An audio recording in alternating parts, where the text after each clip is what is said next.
Why your emotions are costing you thousands in Forex. Let me ask you something.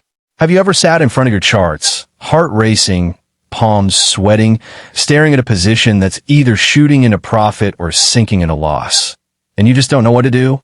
You close too early, only to watch the market run in your favor. You hold too long, hoping it will turn around, only to see your account bleed. If that sounds familiar, you're not alone. In fact, that right there is the number one reason most traders lose money. Not because they don't know strategy, not because the market is unfair, but because their emotions hijack their decisions. And here's the painful truth. Your emotions could be quietly costing you thousands of dollars every single year in Forex. Today, I want to break this down with you. Not on the surface, but deep. We're going to uncover why your brain is wired to sabotage your trading, how those emotions creep into your decisions without you realizing it, and most importantly, how to break free from this cycle so you can finally trade with calm, clarity, and consistency. Now, before we dive in, let's set the stage. Forex trading isn't just about charts and candlesticks. It's a battlefield of psychology. And if you don't master yourself, the market will master you. So let's get brutally honest about the emotions that cost traders the most money. The first one, fear. Fear shows up in two destructive ways. The fear of losing money and the fear of missing out. The fear of losing money is what makes you close winning trades too early. Your trade goes into profit, and instead of letting it run to your take profit, you panic. You think, what if it reverses? What if I lose this gain? So you snatch those tiny pips off the table. The problem is, those small wins can't cover the times when your trades hit stop loss. Now let's flip it. The fear of missing out, FOMO. You're scrolling through your charts, and you see the market moving without you. You feel this intense urge. I need to get in now before it's too late. So you jump in late, chasing price, only to get stopped out when the move is already exhausted. Fear is sneaky because it disguises itself as being cautious. But really, it's costing you thousands by cutting profits short and dragging you into bad entries. Now let's talk about the other side of the coin, greed. Greed whispers in your ear, just a little more. Don't close yet. This trade can go further. So instead of taking your planned profit, you hold. And then the market reverses and you give it all back. Or greed pushes you to over-leverage. You see a setup, and instead of risking 1% or 2%, you go all in. You double your lot size. And yeah, sometimes you get lucky. But more often, you blow up weeks of progress in one bad trade. Here's the truth. Greed and fear aren't opposites. They're twins. They come from the same root, the inability to control your emotions. And together, they drain accounts faster than any losing strategy ever could. But there's another emotion that doesn't get talked about enough, anger. Anger shows up after a loss. You feel wronged by the market. You feel cheated. So what do? You take another trade immediately, try and win it back. That's revenge trading.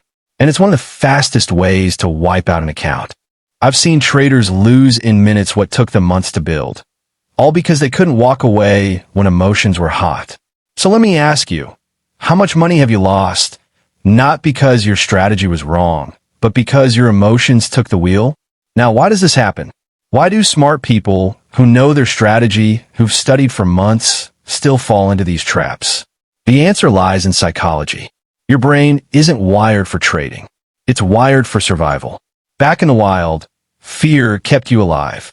If you saw danger, your fight or flight response kicked in instantly. That was useful against lions. But in the markets, that same survival instinct makes you cut winners short and hold losers long. Greed, too, had evolutionary benefits. When food was scarce, wanting more meant survival. But in Forex, wanting more just makes you overtrade, over-leverage, and overstay your welcome in bad positions.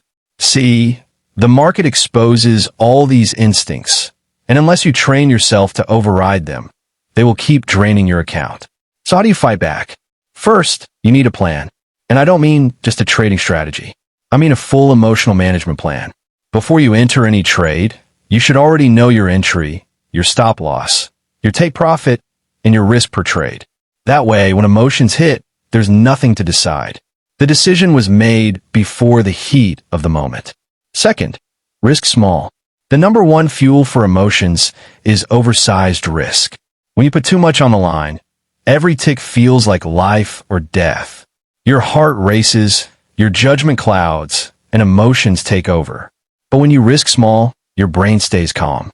It sees the trade for what it is, just one of many. Third, develop routines to cool your mind. Step away from the screen after a trade. Journal your emotions. Breathe. Because the goal isn't to avoid emotions, you can't. The goal is to feel them and still stick to your plan. The most profitable traders aren't the ones with the most indicators or the fanciest setups. They're the ones who master their emotions. Now, let's go even deeper. Your emotions don't just influence single trades. They shape your entire trading identity. If you let fear run the show, you'll always play small, never letting your winners grow. If you let greed run wild, you'll always swing for the fences and blow up accounts. If you let anger drive you, you'll always chase losses and stay stuck in a cycle. But if you master yourself, if you stay calm when others panic, disciplined when others are impulsive, patient when others are restless, then you become the rare trader who consistently grows. Because here's the real secret. Trading isn't about predicting the market. It's about controlling yourself. The market doesn't care about you. It doesn't know your name, your account size, or your dreams. It just moves. Up, down, sideways.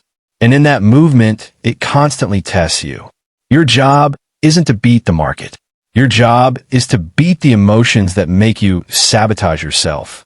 So let me leave you with this. The next time you're in a trade and emotions start screaming, pause.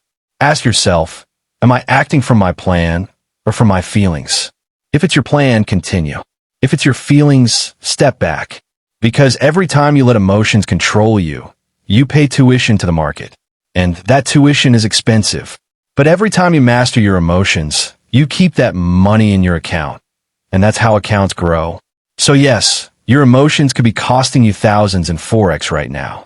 But if you decide to master them, they could also be the reason you finally turn the corner into consistent profitability. The choice is yours. And your trading future depends on it.